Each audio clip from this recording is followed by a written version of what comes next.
Quick grammar drills, the best practices for developing your English. This is an advanced lesson, and we're going to go over modal verbs in the present and also in the past. Hi, everyone. I'm David Sugarman, your English teacher.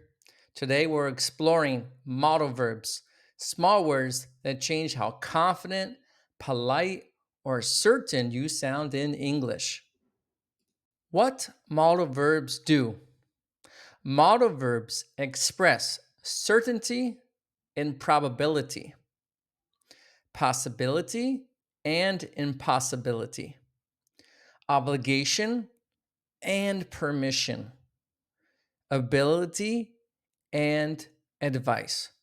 They show your attitude, not tense or number. Let's work on the present forms and the past forms.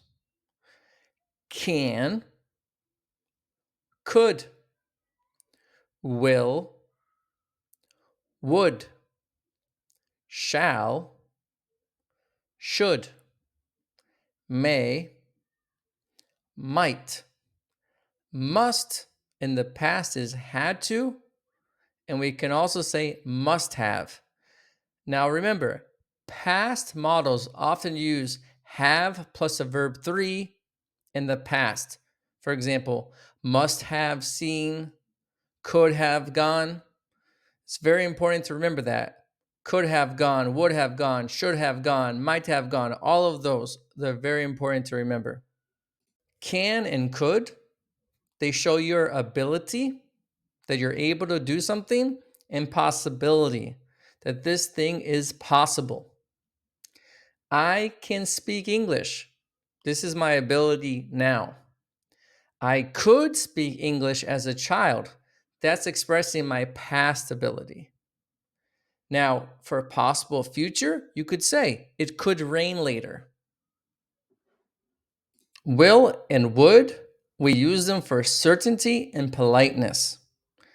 I'll email you tomorrow. It's certain that I will do that. It's like a promise. For sure, it will happen.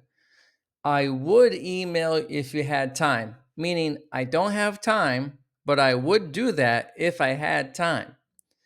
Would you help me with this report? It's a polite request. So saying, would you help me? That sounds better than help me. And now shall and should is used for obligation and advice.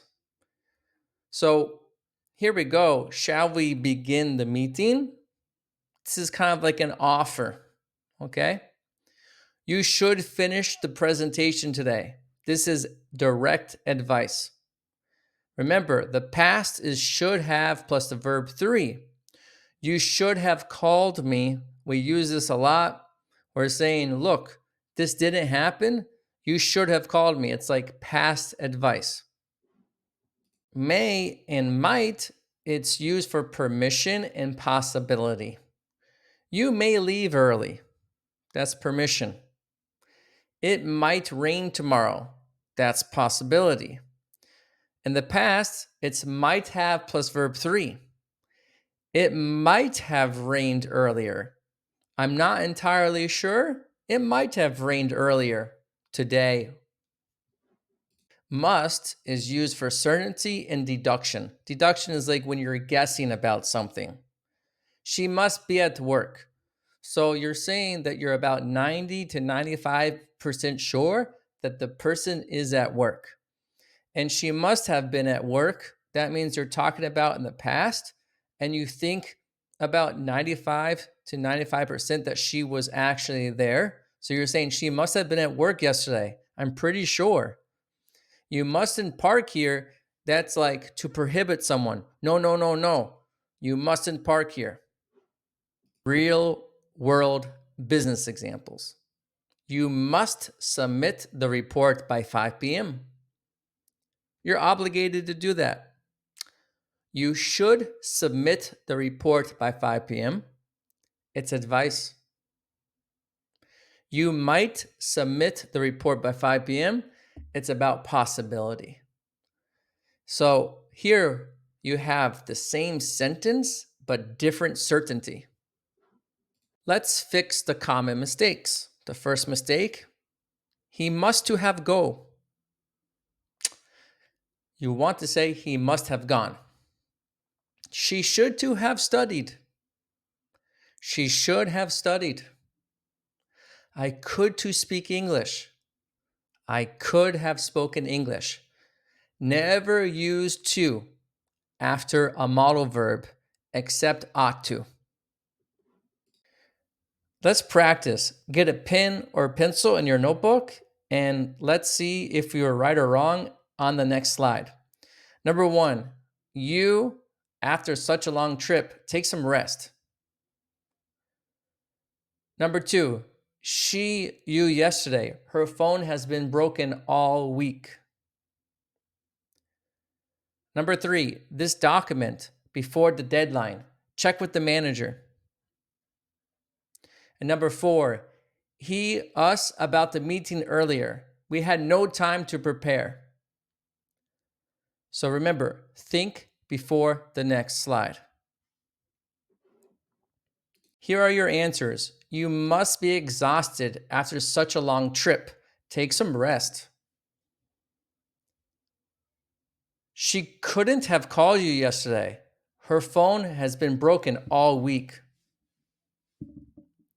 Number 3, this document should have been signed before the deadline. Check with the manager. Number 4, he should have told us about the meeting earlier. We had no time to prepare. Guys, each model shows a different degree of certainty. You did amazing. Well done after your quiz. Remember, can and could is about ability and possibility. Will and would is certainty and politeness. Shall and should offers and advice. May and might is permission and possibility. Must is necessity and deduction. Master these and your English sounds confident and professional. You did great today. Now go to davidenglish.info. You have free English resources there. I offer group and private coaching and business English programs. Hope to see you. Keep speaking, keep improving, and remember, confidence starts with clarity. Hi, how are you today? If you would like to elevate your English level where people actually understand you, where you're not making mistakes, where you're not confused, where you have control of your English, then you're in the right place. My name is David Sugarman. I've been teaching business English for over 12 years and I can really help you. Currently right now, I'm teaching in big companies like Diplomat Israel, like IKEA and others. If you would like to hear more information, please reach out to me over here. Bye for now.